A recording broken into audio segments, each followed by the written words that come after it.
Bonjour, et tous les chers, tous les Mao, ça va bien? Dieu merci. Moi, je voudrais intervenir. Il n'y a pas de problème. Par rapport à la haine viscérale que certains Ivoiriens ont pour leurs compatriotes du Nord.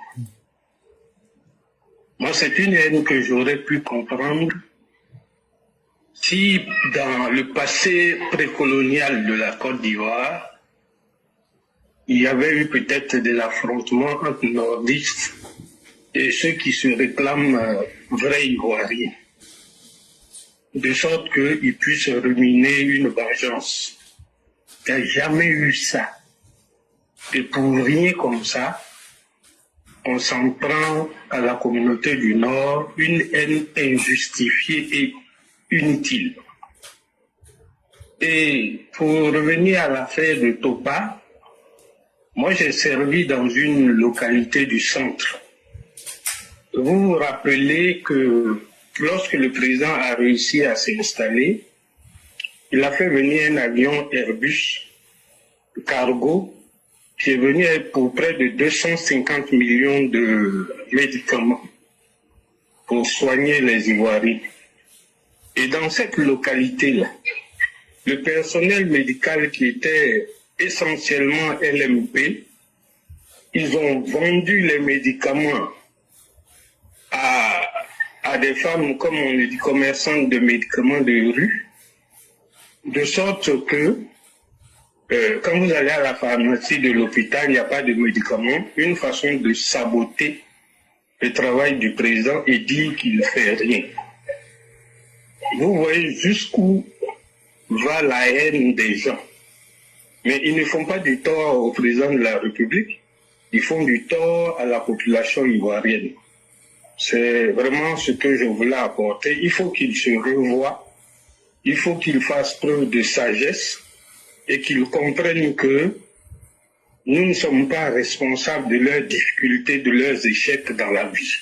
C'est ce que je voulais préciser. Vraiment, merci beaucoup, cher grand maître. Et vraiment, à travers votre manière de parler, je sais que vous en savez beaucoup. Et je vois aussi votre maîtrise même aussi de la langue française. Et je vois aussi la sagesse que vous voulez cacher. Mais tout se voit. Et je voudrais d'abord vous remercier pour cela. Et vous avez posé une question qui est très importante. Pourquoi tant de haine alors qu'il n'y a pas d'antécédent? Alors qu'il n'y a même pas eu... Parce que pour que deux personnes s'opposent, il faut qu'il y ait eu quelque chose. C'est une vraie question. Tout à fait. Et moi, je pourrais donner quelques explications. L'une des explications que je pourrais donner, c'est une guerre de compétence, c'est une guerre économique en fait. Et dans cette guerre économique, c'est une question de survie. Qui va détenir la puissance économique? Et comment ça se passe? Les gens du Nord, pour les autres ethnies, sont vus comme une force de travail.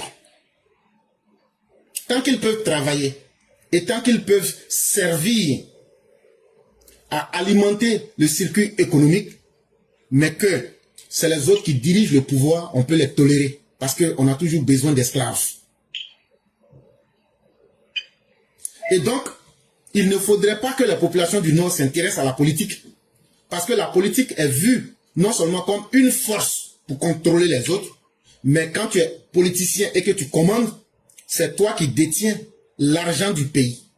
Et quand c'est comme ça, tu peux faire plus de faveurs à ta communauté ou bien aux membres de ta religion. Et donc le problème, en réalité, ce n'est pas un problème de douleur, mais d'hommes du Nord contre hommes des autres partis. C'est une compétition économique. Qui aura la capacité de maîtriser la compétition économique? Et c'est surtout cette question-là qu'il faut régler.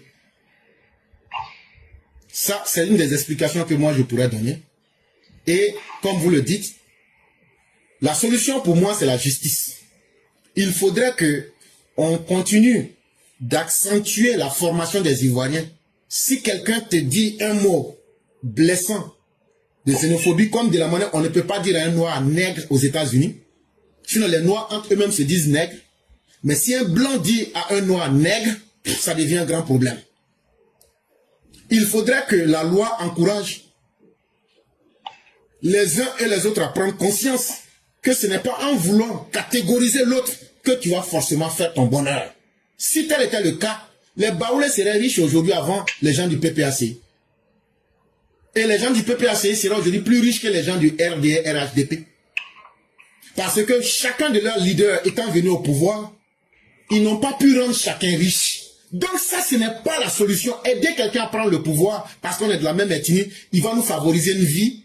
Mais on a fait avec le PDC, tous les Baoulés ne sont pas riches. On a fait avec le FPI, tous les gens de l'Ouest ne sont pas riches. Aujourd'hui, les gens, même les Djoula, là, tous les Djoula ne sont pas riches.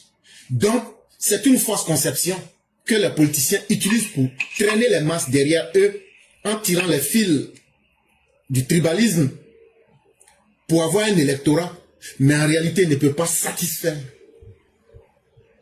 Et ça, c'est à notre justice, à nos historiens, de s'asseoir et de vraiment repenser la question et de mettre un code moral en place pour pouvoir dépasser cette barrière-là, sinon ça va beaucoup fatiguer la Côte d'Ivoire. Tout à fait. Effectivement. Et vraiment, merci d'avoir posé cette problématique. Et si peut-être il y a d'autres qui peuvent encore donner d'autres aspects, ça sera encore plus intéressant. En tout cas, à la prochaine. Il n'y a pas de problème. C'est vraiment un énorme plaisir pour nous. Et on espère que vous n'allez pas hésiter à nous faire profiter de votre savoir. En tout cas, je n'hésiterai pas. Il n'y a pas de problème. Vraiment, merci beaucoup, cher ami. Il n'y a pas de quoi. Ok. Et portez-vous bien. Merci et également à vous.